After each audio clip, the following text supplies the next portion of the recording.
It's not always easy for children to do what we ask them to do. At times you may think that they are processing the information that we are sending to them the same way that we have processed it when it left our heads. But it's not always that way, especially with children who have experienced extreme stress or trauma.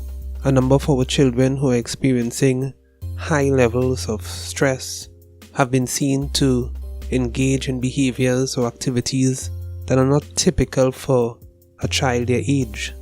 But what we have observing is that as children continue to experience either stress in the home or in the school, their means of coping is not what is helping them to actually live healthy lives. A number of our children, as we continue to talk to them and we expect certain behaviors or reactions based on our interaction with them, and we are not getting that, we are wondering, why is it that as an adult I'm telling a child, don't fight, don't steal, don't lie. If you engage in these behaviors, you are going to mess up your life, you are going to get in trouble with authority, you are going to lose out on something positive, you are not going to be rewarded, you're going to be either punished or disciplined for engaging in a behavior that is inappropriate. But yet it seems that children who have experienced high levels of stress are just detaching. What we are saying to them does not have the impact.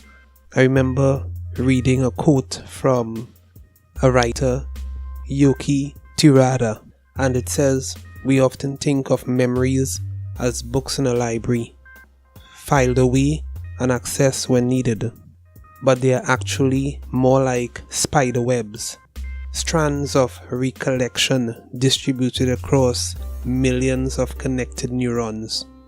Our children are getting all this information from the environment that is stressful.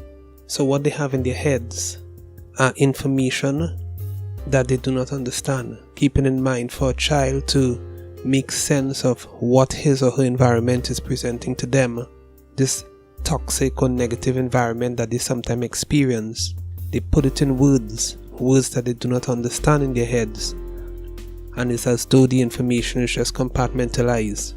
It doesn't have a fixed storage space that makes sense, but they have to cope. And keeping in mind that a number of our children, because of not getting the support, their coping mechanisms are derived from sometimes not adults but other children who lack the experience in proper coping mechanisms.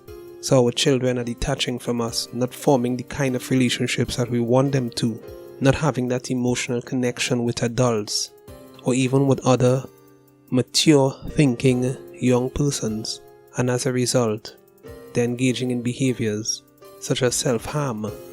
They're engaging in behaviors involving aggression and fighting with weapons.